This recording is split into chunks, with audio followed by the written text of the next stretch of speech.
And again, as we reflect Christ's character in our relationships, we will attract other people to Christ. They're going to be intrigued by our demeanor because we're going to be so different than the rest of the world, which is really like, well, let's just face it, the rest of the world, the way they operate is if you're nice to me, maybe I'll think about being nice to you. And we're going to be different than that. We're going to be nice and kind and compassionate, even if people aren't kind and compassionate to us. So today we're going to unpack the first part of Colossians 3, verse 12. Put on then, as God's chosen ones, holy and beloved, compassionate hearts, kindness. Now there's more to the verse, but we have to take the time to unpack these first two elements. Now before we dive into this verse, let's talk about the elephant in the room. Here's the elephant in the room. It is really easy for me, and probably for you, to be kind and compassionate to people who are kind and compassionate to me. I find that very easy, don't you? This is just natural. I don't have any problem with that. I can be kind and compassionate to people who are nice to me, who encourage me, who always bring joy and peace into the room. I don't have any problems being kind and compassionate to them. We don't really need instructions on how to be kind and compassionate to those people. But we do have kind of a problem being kind and compassionate to the annoying person. Anyone have anyone like that in your life? Anybody? Yeah. I have a problem. It's not as easy for me to be kind and compassionate to the annoying person, the mean person, the selfish person, the rude person, the disrespectful person, the loud person. Anyone have one of those in their lives? And you're like, ugh, like fingernails on a chalkboard loud. The gossipy person, I have a hard time. The whiny person. It's hard to be just kind and compassionate to the whiny person. Or the arrogant person.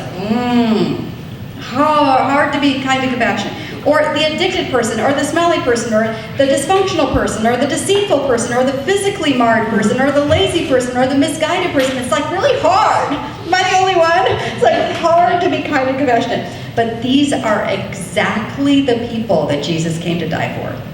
He said, I love these people. Jesus had so much compassion for those who were not perfect. In fact, in Mark 2, verse 17, he said, it is not the healthy who need a doctor, but the sick. I have not come to call the righteous, but sinners. And over again, Jesus tells us to imitate him in being a servant to all, even those who are not kind in return.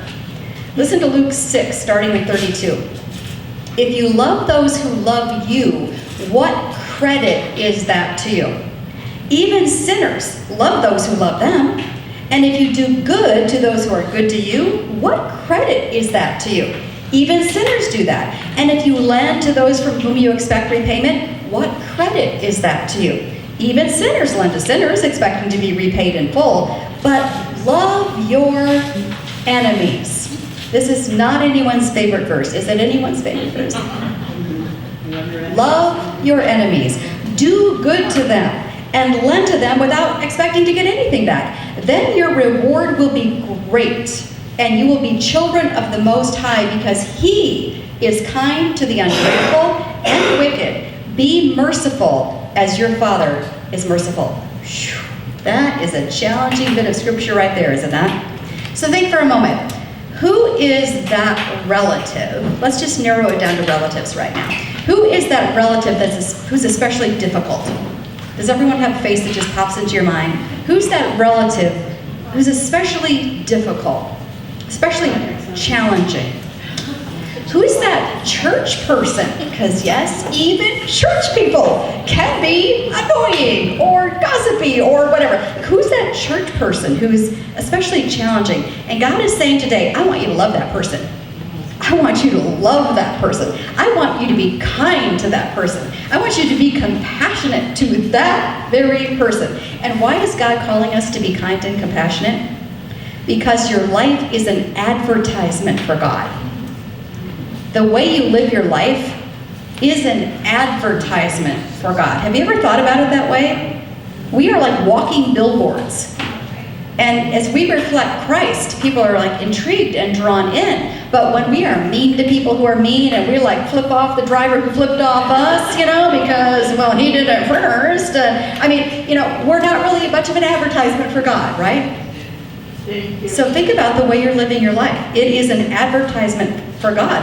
And the question is, what kind of advertisement are you? Does your life convey the slogan, only perfect people are worthy of my attention? Thank you, sir. Or does your life convey the slogan, everyone is welcome because I see value in every single person?